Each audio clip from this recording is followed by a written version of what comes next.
Welcome back to Phyllis Schlafly's Collegians Summit, 27th annual. Thanks for being here. You got some great speakers that are visiting with us on Skype. A few are videotaped ahead of time. And then here in the D.C. Center, the Phyllis Schlafly Center in Washington, D.C. Again, Rebecca Gann, our executive director, is with me. Our next guest is Mike Davis. Mike Davis, he worn a number of hats. I have to say, Mike, that Senator Grassley is how I associated my head. You were his chief counsel, I think, on the Judiciary Committee in the last few years when he was in. Mike Davis also clerked for Justice Gorsuch. I think the story there was you were practicing law in Colorado, clerked for him when he was out there, and then clerked for him on the Supreme Court. Is that the order? I followed him out to Colorado to clerk, and then I followed him back to D.C. to clerk. Yeah, so and then has been helpful with what's called the Article 3 project. And our collegians, we've been talking about the promises made, promises kept of President Trump, and one of them is judges, and Mike Davis has been involved in that. So it's a busy time. You can imagine. I have to do this now. He was involved in the Kavanaugh one. Here's I stand with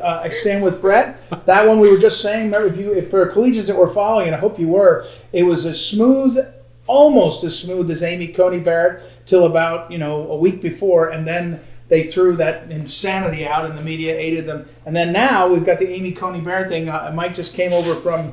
Did you go over to the Capitol? No, I did not. No. Just watch it on TV, and here's this one here. So we were all watching Confirm Amy. And so welcome, Mike Davis. How are you? Thank you. I'm doing well. Thank you for having me, Ed.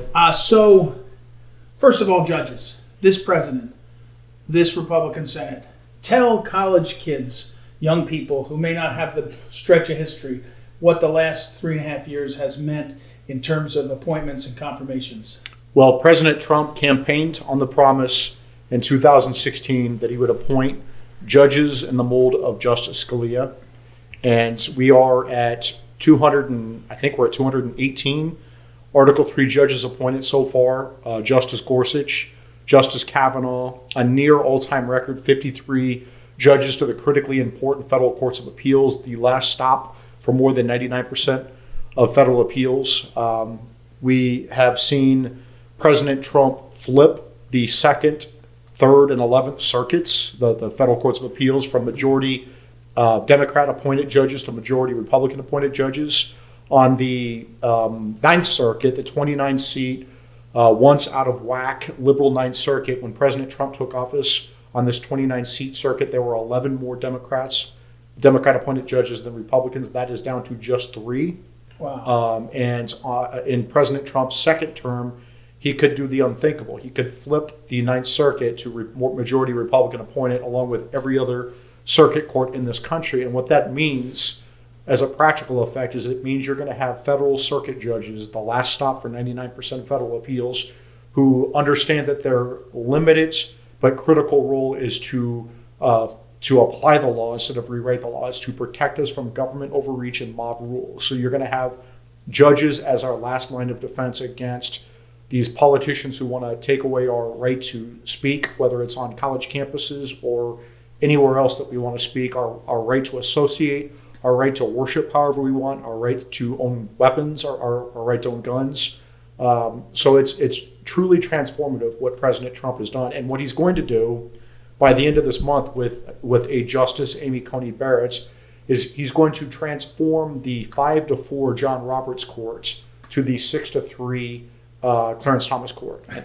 And what that means is with 5 justices, you don't need swing votes anymore. You don't need people like John Roberts anymore. You can just have a first true constitutionalist majority on the Supreme Court in over 80 years. And that means what you're saying, though, for college students, if you don't realize this, when there's a vote in the Supreme Court, if the majority's 5-4, the person who gets to write the opinion or assign the opinion is either the Chief Justice, if he's in there, right? He always has precedence, or the most senior justice. Correct. Right? So if it's 5-4 and Roberts goes over to be with the others, then your point is Clarence Thomas is going to be the most senior. He's going to either write it or assign it, which is a huge influential position. It is a huge change, and it is this is more than a generational shift in the Supreme Court. We're going to get the Supreme Court back to what the Supreme Court is supposed to be doing, which is to interpret laws, not to write laws. Yeah. Now, I'm going to date myself here,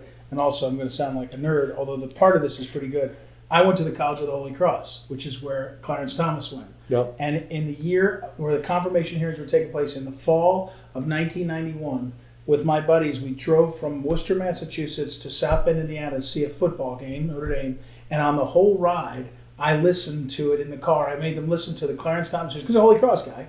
And then in the stands, watching Notre Dame play, I think Stanford, I listened on a Walkman to the Clarence Thomas, because it's such a big deal. That's how long ago that was. But Amy Coney Barrett will be not quite as young as he was, but she'll be the youngest in a long time. She's 47, 48. She's 48 years old. What's her process been like? Again, for collegians, they see this. She looks so good and professional and top notch. But are you, it's been pretty good, but are you worried there's still time? What's your thoughts? Yeah, I mean, so I run the Article 3 project, which is a group, like you said, we fight for President Trump's judicial nominees. We've been through these fights. I worked on these fights with Justice Roberts and Chief Justice Roberts and Justice Alito when I worked in the Bush 43 White House. I helped lead Gorsuch's outside fight. I helped run Kavanaugh's fight from the Senate Judiciary Committee. So I know how these fights work from all sides. I would say we should be ready. Be ready for what's coming next, because the Democrats were far too easy on Judge Barrett as she was going through this process. And I don't know if the calculation is that they think they're going to win the election and then they're going to go pack the Supreme Court no matter what happens with Barrett, and or something else is coming. And I think it's going to be the and. I think they're going to pack the Supreme Court and something else is coming. Well, Mike, Dave, I'm going to get Rebecca Ganter in questions, but explain to collegians what that means. Pack the Supreme Court. That there was a historical attempt. FDR, who was annoyed that his New Deal was being struck down by the court, and he said, "I'm going to pack the court. I'm going to add." How many did he want to add? Do you remember? Was it 6? 6. He was going to add 6 justices of his choosing to try to get control. That was kind of rejected by both the Senate and the public. But what does it mean when people say Biden and Kamala Harris, they won't answer the question now? Yep. Although I want to point out, Pelosi said about Obamacare, you have to pass the bill to find out what's in it. Biden says you have to elect me president to find out what I believe in, what I do on this question. But tell the collegians what is court packing? So the number of justices, 9, has been set by statute since 1869. It has not changed since for over 150 years. 1869, over 150 years, right after the Civil War. What the Democrats are trying to do is change that number, because the Democrats know that the court is the last line of defense that's going to protect the American people from the Democrats transforming America as we know it into the country that they want it to be, that the Democrats want it to be, which is not the country we would recognize. And so what court packing means, this is not, I think the Democrats are trying to confuse people and say that Republicans, President Trump, have packed the court. Filling existing vacancies is not packing the court. That is doing your job, right? That is doing your job. And President Trump and the Senate Majority Leader Mitch McConnell, my former boss Chuck Grassley, Lindsey Graham, the current chairman of the Senate Judiciary Committee, they have all done their job very, very well, as we see with 218, a near all-time record number of appointments to the federal bench. Let me try this out, by the way. If you come in and you're President of the United States and there are 11 cabinet secretaries, and someone says you named all of them, that's not packing the cabinet. It's not cabinet packing. That's picking your cabinet. That's doing your job. If you go in and you said, I want 11 more cabinets, I want cabinet, that would be, now you're changing. So your point is, if it existed, you're filling them. Yep. If you're expanding the Supreme Court to be, and as a practical matter, if the Democrats got in with the Senate and the presidency and the House and passed it to add 6 more members, 15 members on the Supreme Court, all liberals, I'm assuming, then they would effectively have seized control of that branch, right? Yes. I mean, the American experiment of checks and balances is kind of out the window. Yeah, well, so would a lot of our rights go out the window. Our First Amendment rights, especially for conservatives on college campuses, out the window. Our right to worship, out the window. Our right to own guns, out the window. There are a lot of rights that would go right out the window with a liberal majority at the Supreme Court. This is a very radical plan. It is, like you said, something that FDR tried when he was at the height of his popularity after the Great Depression, and it failed with FDR.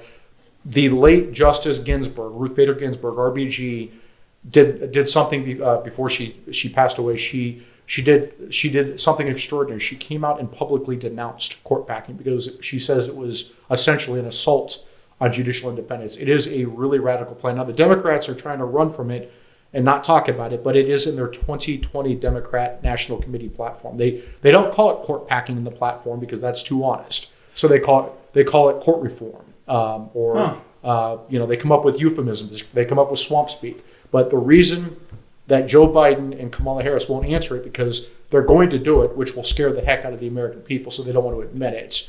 And I would ask this. So we heard for the last 2 days, Kamala Harris was grilling Judge Amy Coney Barrett, asking how Judge Barrett's going to rule on future Supreme Court cases. Right. Yet Kamala Harris and Joe Biden won't tell the American people what they're going to do about court packing. Right. No. I mean, they're not. None of it's at this point. None of it's honest. I know you had some thoughts too. Did you have a question for Mike? Judge Barrett just went through several hours of. She loves Judge Barrett. She said Judge Barrett I am impressed with everybody's impressed with Judge Barrett. Oh, sorry. Go ahead. Yes. Me too. But she, as you know, she didn't go to Holy Cross, but Notre Dame's a good start. Go ahead. She's been through several hours of questioning, and as Ed said, I do find her impressive. But I'm wondering, what are some of the points or arguments that she made during the hearings that you found most impressive? What I found most impressive, and I helped Gorsuch and Kavanaugh get through this process, and I saw on the table that they had pages and pages of notes, and these are like these smart guys from Ivy League schools.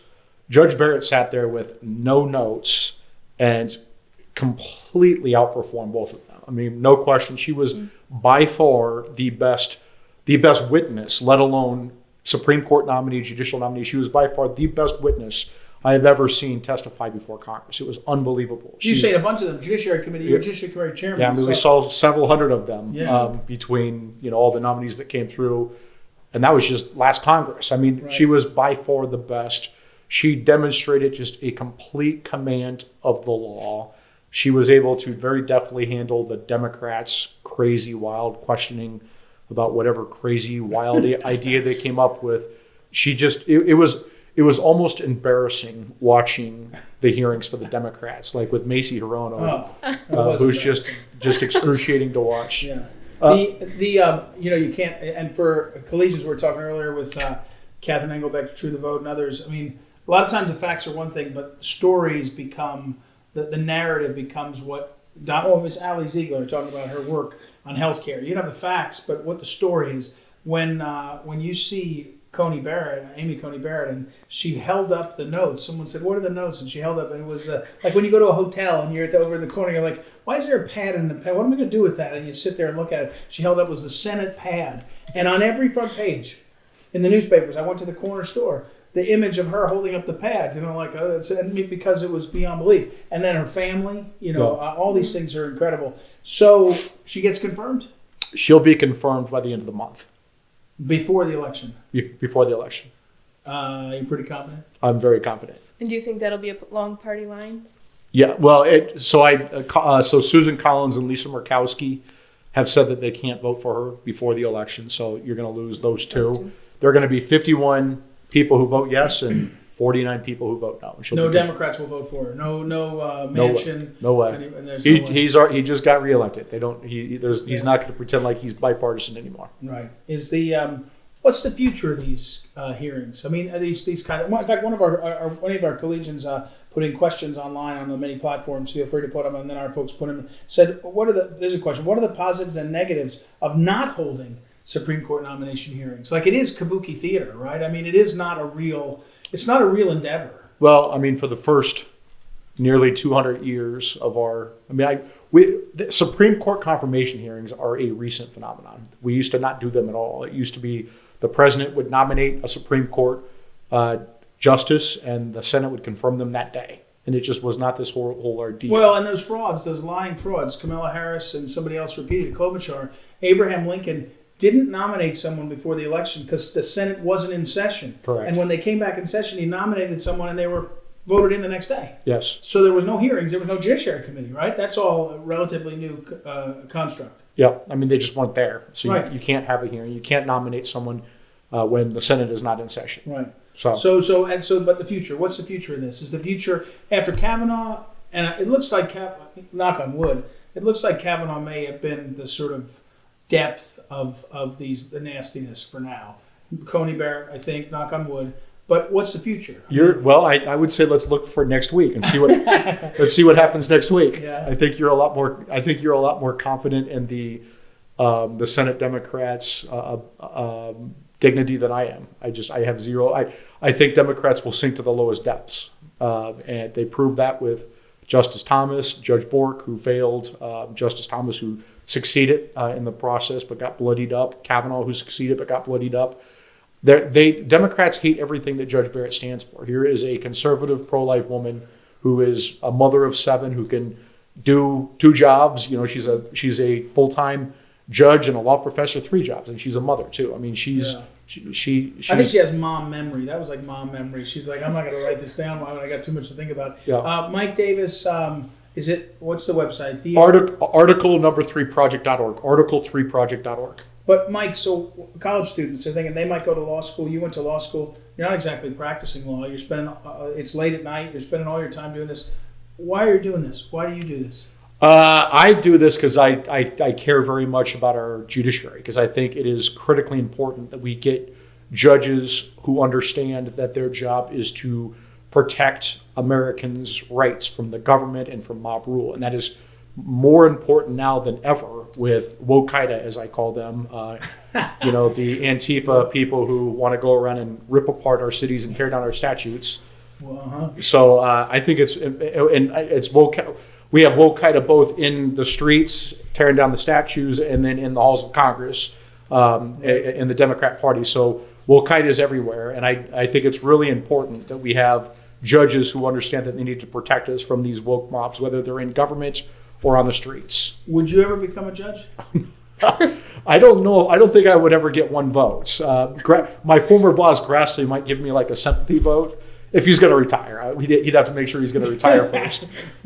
So that's not what you want to do. You don't want to be a judge? And you've seen my Twitter feed. You know there's zero chance I'll ever be confirmed to anything. I'll never forget Jim Talon, the senator from Missouri. One time he said, "Ed, you'd make a great judge." He said, "But you couldn't get a handful of votes." I feel your pain. I might get one. I might get one. I wouldn't get any. I'll ask for a recess appointment. There you go. That's right.